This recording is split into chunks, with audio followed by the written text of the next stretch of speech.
মুখে রাম রাম, বগলে ছুরি, ভারতের মনস্তাত্ত্বিক যুদ্ধ। ভারত সরকারের পক্ষ থেকে এখন সেই রকম আচরণই শুরু হয়েছে। একটা মনস্তাত্ত্বিক যুদ্ধ শুরু হয়ে গেছে।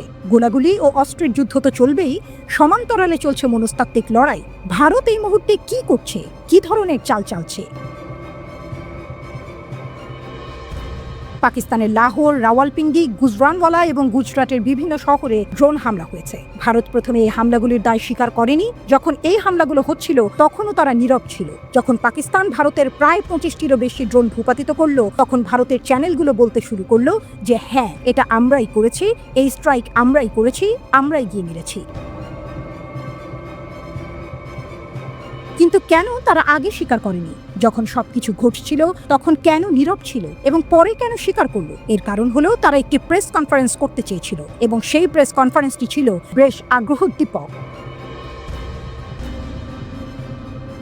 সেখানে তাদের পররাষ্ট্র দপ্তরের সচিব বিক্রম মিস্ত্রি উপস্থিত ছিলেন। কর্নেল সোফিয়া কুরেশিও ছিলেন, যিনি এর আগেও একটি প্রেস কনফারেন্স করেছিলেন। উইং কমান্ডার ভায়োমিকা সিংও সেখানে ছিলেন। তারা দাবি করলেও পাকিস্তানের পক্ষ থেকে ড্রোন হামলা ও ক্ষেপণাস্ত্র হামলা চালানো হয়েছে এবং পাঞ্জাবের বিভিন্ন শহরকে টার্গেট করা হয়েছে।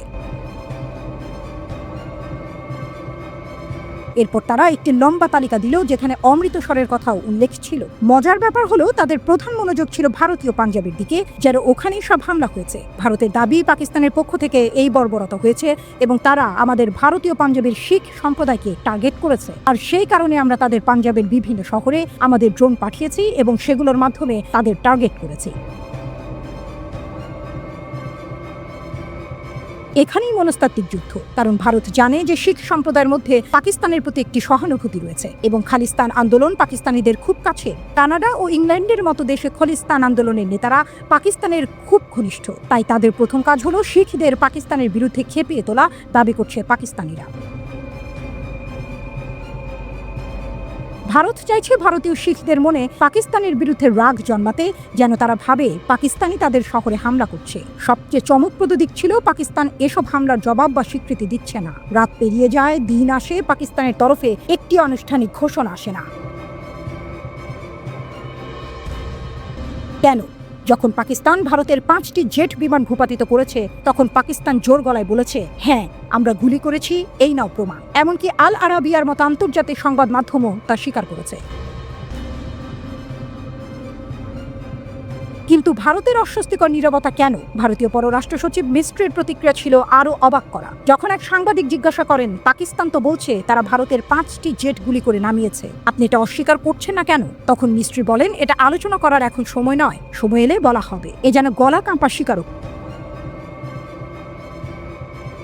পাকিস্তান যেখানে সরাসরি ঘোষণা দিচ্ছে আমরা গুলি করেছি, সেখানে ভারতীয় পররাষ্ট্র মন্ত্রণালয় বলছে এখন সময় আসেনি বলার। এই যুদ্ধ শুধু আকাশে ড্রোন আর ক্ষেপণাস্ত্রের নয়, এটা মনস্তত্ত্বের যুদ্ধ। পাকিস্তানের দাবি ভারতের কূটনৈতিক চালগুলো দেখাচ্ছে তারা একটি বড় নাটক মঞ্চস্থ করছে, যেখানে উদ্দেশ্য শুধু হামলা নয়, জনমত ও আন্তর্জাতিক প্রতিক্রিয়া নিয়ন্ত্রণ করাও।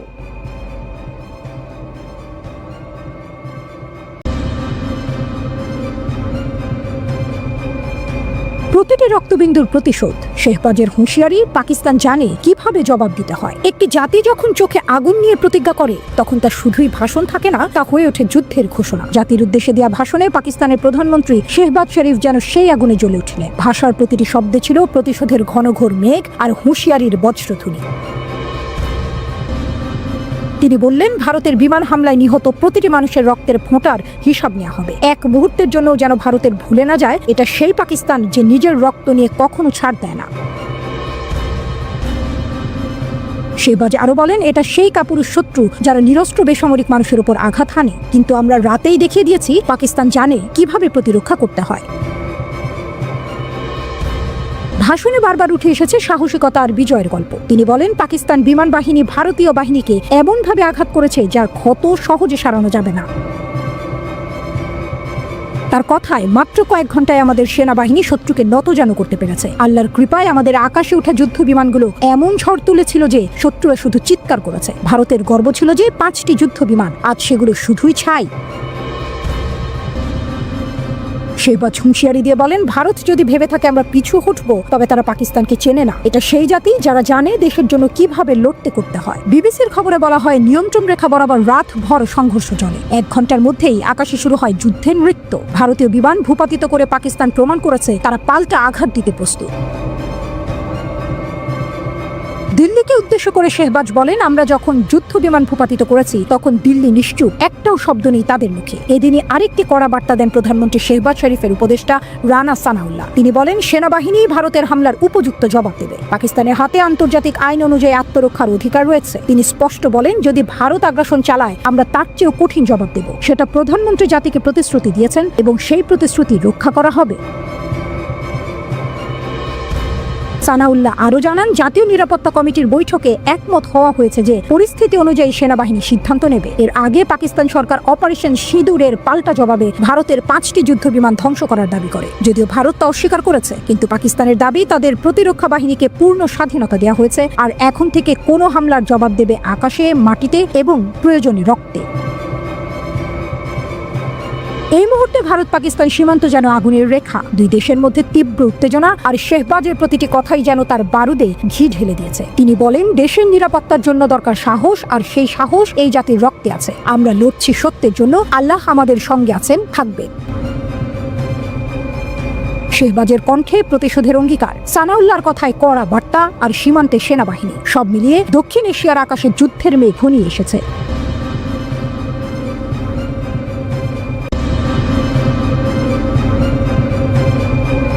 ভারত পাকিস্তান যুদ্ধের দামামা, চীনের নয়া চাল। কাশ্মীর সীমান্তে চাপা উত্তেজনা, বাতাসে কান পাতলেই যেন শোনা যাচ্ছে বারুদের গন্ধ। পাকিস্তান এবং ভারতীয় গণমাধ্যমের খবর, যে কোনো মুহূর্তে বেজে উঠতে পারে যুদ্ধের দামামা। আর এই পরিস্থিতিতে পাকিস্তান কোমর বেঁধে নেমেছে নিজেদের সামরিক শক্তি বাড়াতে। চিরাচরিত পশ্চিমা অস্ত্রের বাজারের দিকে না ঝুঁকে ইসলামাবাদের ভরসা এখন তাদের পুরনো বন্ধু বেইজিং।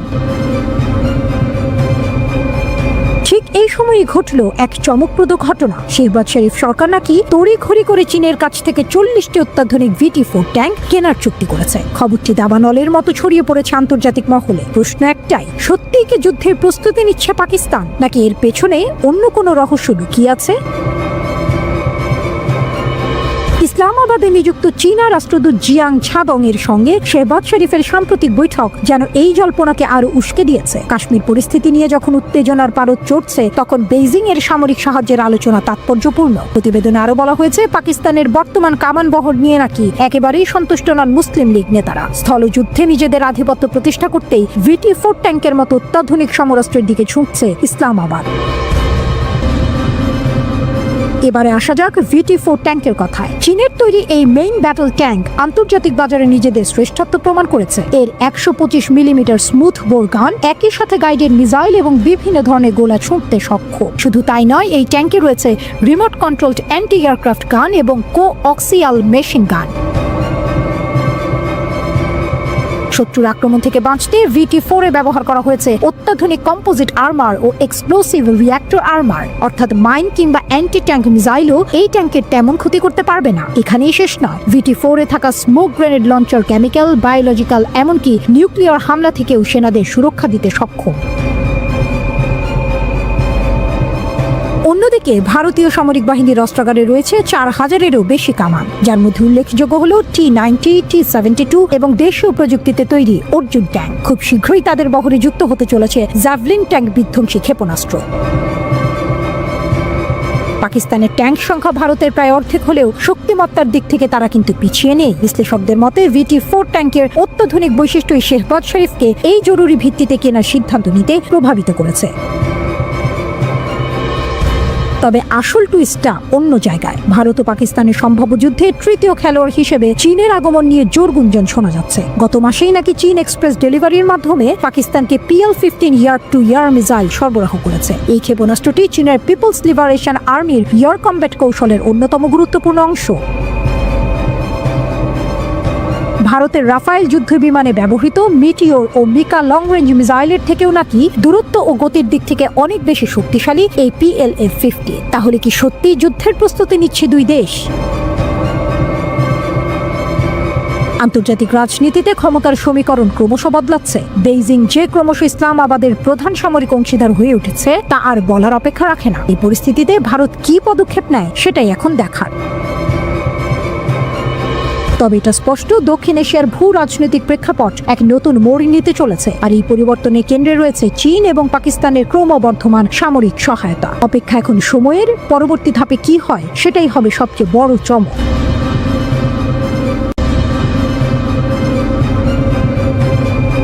যুদ্ধের আগুন কি আবার জ্বলবে উপমহাদেশে?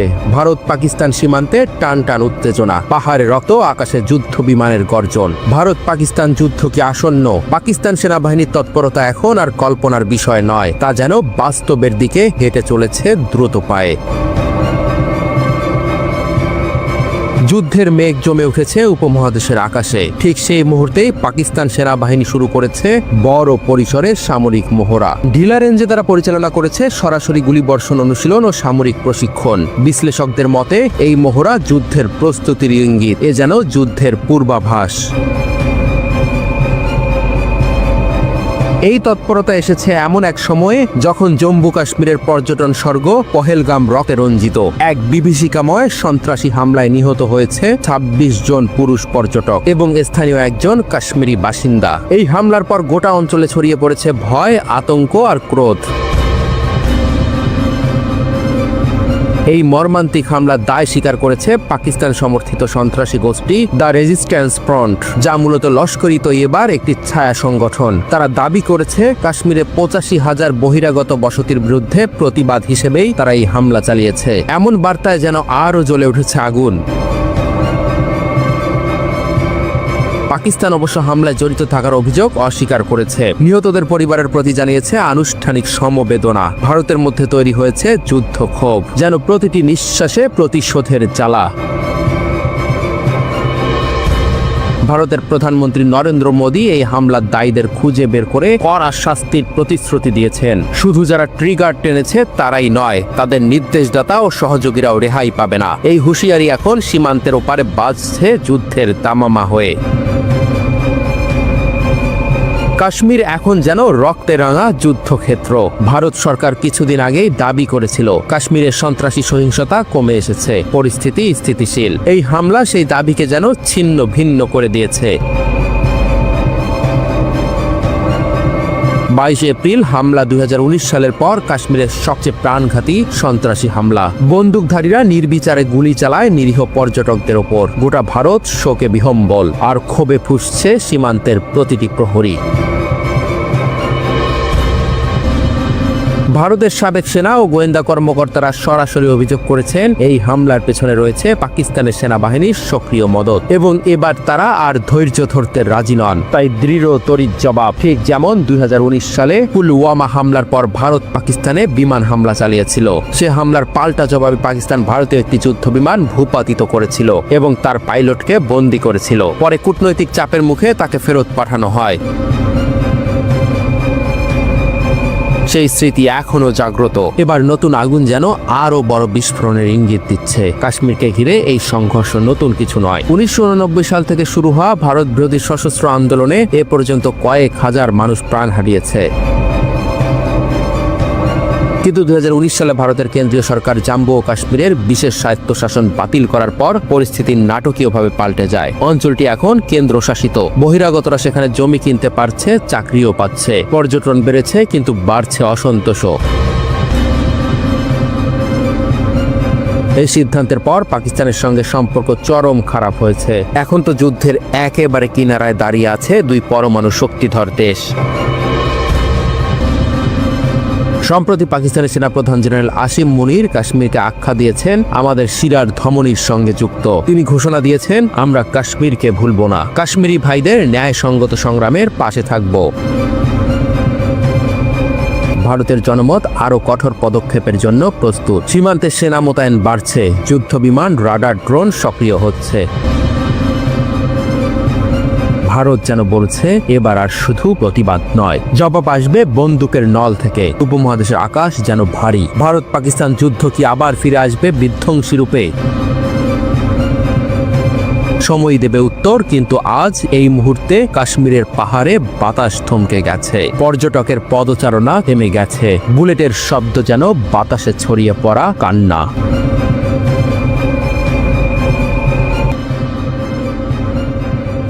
পাকিস্তানের তৎকালীন প্রধানমন্ত্রী নওয়াজ শরীফের ফোনে সরাসরি যুক্ত হন মার্কিন প্রেসিডেন্ট বিল ক্লিন্টন। তিনি বোঝানোর চেষ্টা করেন পারমাণবিক পরীক্ষা পাকিস্তানের জন্য কতটা বিপজ্জনক হতে পারে। তিনি অনুরোধ করেন যেন পাকিস্তান এমন আত্মঘাতী সিদ্ধান্ত থেকে সরে আসে, কিন্তু এসব অনুরোধে কোনো কাজ হয়নি। থামানো যায়নি পাকিস্তানের পারমাণবিক কর্মসূচি। তারা তখন পূর্ণ উদ্যমে এগিয়ে যাচ্ছিল এই লক্ষ্য পূরণের পথে।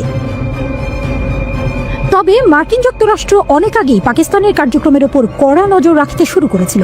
সারা বিশ্বের নজরে ছিল তখন পাকিস্তানের দিকে, কারণ এর কিছুদিন আগেই তাদের প্রতিবেশী ভারত পারমাণবিক বিস্ফোরণ ঘটিয়ে অঞ্চল জুড়ে চাপ সৃষ্টি করেছিল।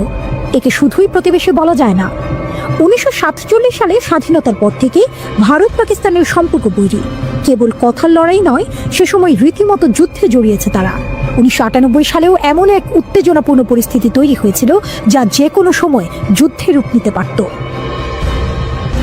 এই সময়ে 1998 সালের মে মাসে ভারতের তৎকালীন প্রধানমন্ত্রী অটল বিহারী বাজপেয়ী ঘোষণা দেন, ভারত 14 বছর পর সফলভাবে পারমাণবিক বিস্ফোরণ চালিয়েছে।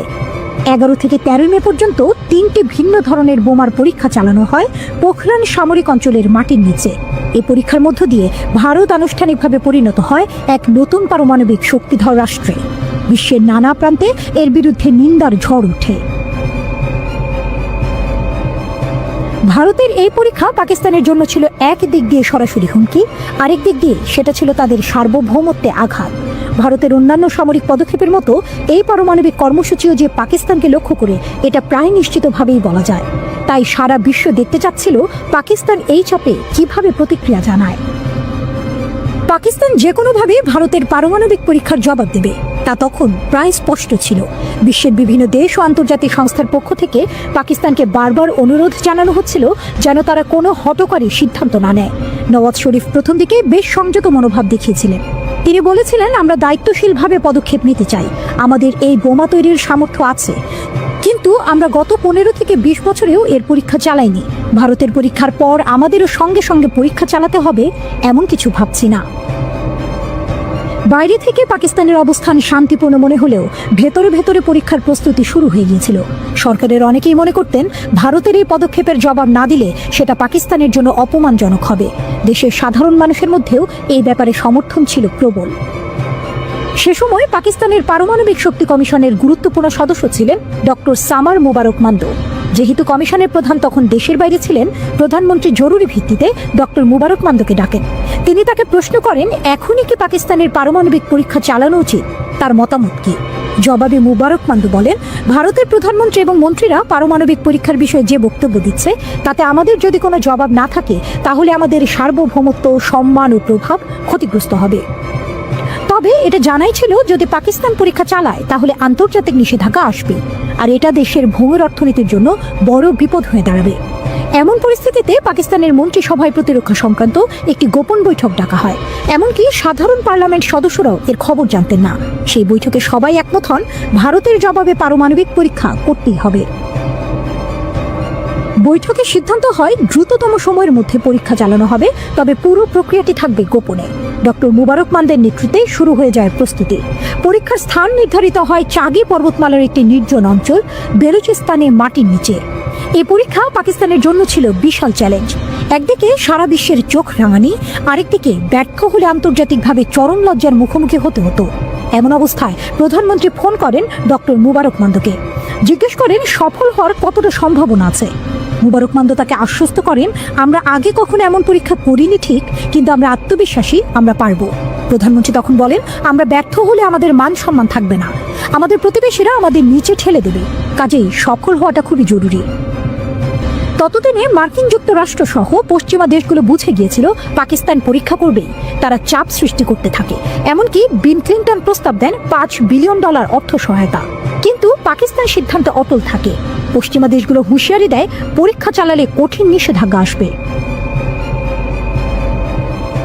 অবশেষে এলো সেই দিন, 1998 সালের 27 মে।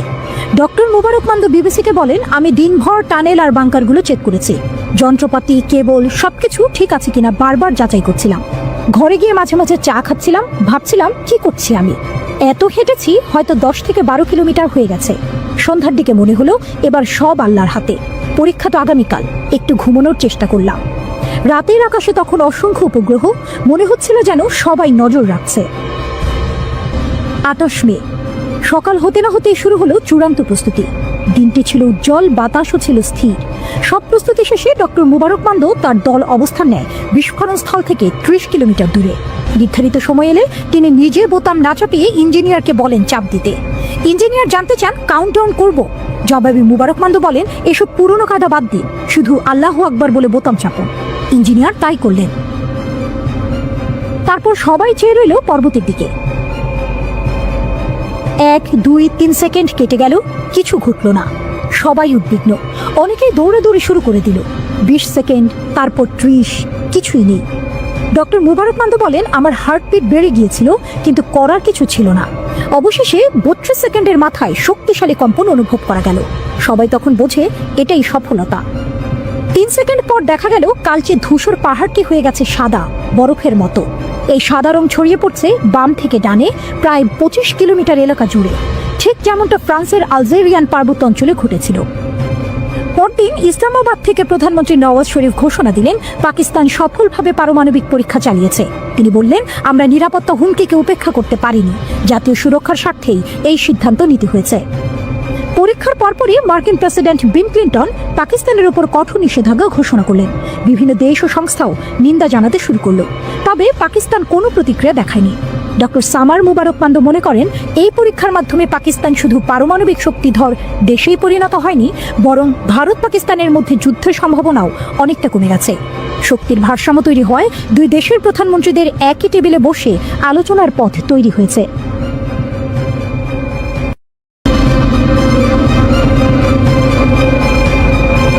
ড্রাগনের ডানা পেল পাকিস্তান। ভারতের আকাশে ঘনাচ্ছে অদৃশ্য বিপদ। চীনের স্টেলথ ঈগল এখন পাকিস্তানের মুঠোয়। পাকিস্তানের হাতে এবার চীনের J-35A মাইটি যুদ্ধবিমান, একটি পঞ্চম প্রজন্মের স্টেলথ ফাইটার জেট, যা ভারতীয় আকাশের নিরাপত্তা কবজায় নিতে পারে। অত্যাধুনিক 40টি এই যুদ্ধবিমানের চুক্তি প্রায় চূড়ান্ত, আর এরই মধ্যে চীনে প্রশিক্ষণ নিচ্ছেন পাক পাইলটরা। বিশ্লেষকদের মধ্যে এই যুদ্ধবিমান দক্ষিণ এশিয়ার ভূ রাজনীতির ম্যাপ বদলে দেওয়ার মতো অস্ত্র। পাকিস্তানের যুদ্ধবিমান ভারতের চেয়ে 15 বছরে গিয়ে পাকিস্তানের সাবেক এয়ার কমোডর জিয়াউল হক শামসি দাবি করেছেন, পাকিস্তানের পঞ্চম প্রজন্মের J-35A বিমান পাকিস্তানি বিমান বাহিনীর শক্তি বৃদ্ধি করবে, কারণ আগামী 14 থেকে 15 বছর ভারতের কাছে এমন কোনো বিমান থাকবে না। J-35A এর স্টেলথ টেকনোলজি, টুইন ইঞ্জিনের সুপারসনিক গতি এবং শত্রুর রাডার ফাঁকি দেওয়ার ক্ষমতা এটিকে বিখ্যাত F-35 এর সমকক্ষ করে তুলেছে। ভারতীয় বিমান বাহিনী এখনো 4.5 প্রজন্মের Su-30 MKI ও রাফালের উপর নির্ভরশীল। এমন পরিস্থিতিতে চির প্রতিদ্বন্দ্বী পাকিস্তানের শক্তি বৃদ্ধিতে ভারত কিভাবে প্রতিরোধ করবে? চীন পাকিস্তান বন্ধুত্বের নতুন অধ্যায়। পাকিস্তান ও চীনের এই চুক্তি শুধু অস্ত্রের লেনদেন নয়, অলওয়েদার পার্টনারশিপেরও এর প্রতীক। চীন ইতিমধ্যে পাকিস্তানকে JF-17 J-10C যুদ্ধবিমান দিয়েছে। এবার J-35A দিয়ে বন্ধুত্বের সুর আরো গভীর। উল্লেখ্য, চীন J-20 মাইটি যুদ্ধবিমান শুধু নিজের জন্য রেখেছে, কিন্তু J-35A কে রপ্তানির জন্য উন্মুক্ত করেছে, যেন পাকিস্তানকে বলছে, বন্ধু তুমিই প্রথম। ভারতীয় প্রতিরক্ষা বিশেষজ্ঞরা ইতিমধ্যেই সতর্ক বার্তা দিয়েছেন যে J-35A পাকিস্তানের হাতে মানে ভারতের রাডার সিস্টেম অকার্যকর। পাকিস্তান যদি এই বিমান দিয়ে গভীর ভূখণ্ডে হামলা চালায়, ভারতের পক্ষে তা শনাক্ত করাই কঠিন হবে।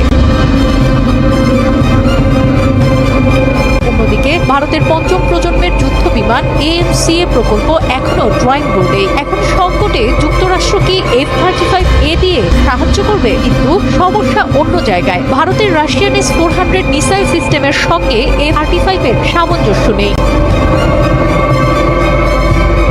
মার্কিন F-35 ভার্সেস চীনের J-35A কে জিতবে স্টেলথ যুদ্ধ। চীন যদি পাকিস্তানকে J-35A দেয় তাহলে যুক্তরাষ্ট্র ভারতকে F-35A দেওয়ার সম্ভাবনা জোরালো। কিন্তু এখানে টানটান উত্তেজনা। F-35 এর দাম আকাশ ছোঁয়া আর AFCM প্রকল্পে বিলম্ব। ভারত কি সিদ্ধান্ত নেবে? বিশ্লেষকরা বলছেন এটা পশ্চিমা ও চীনা প্রভাবের লড়াই।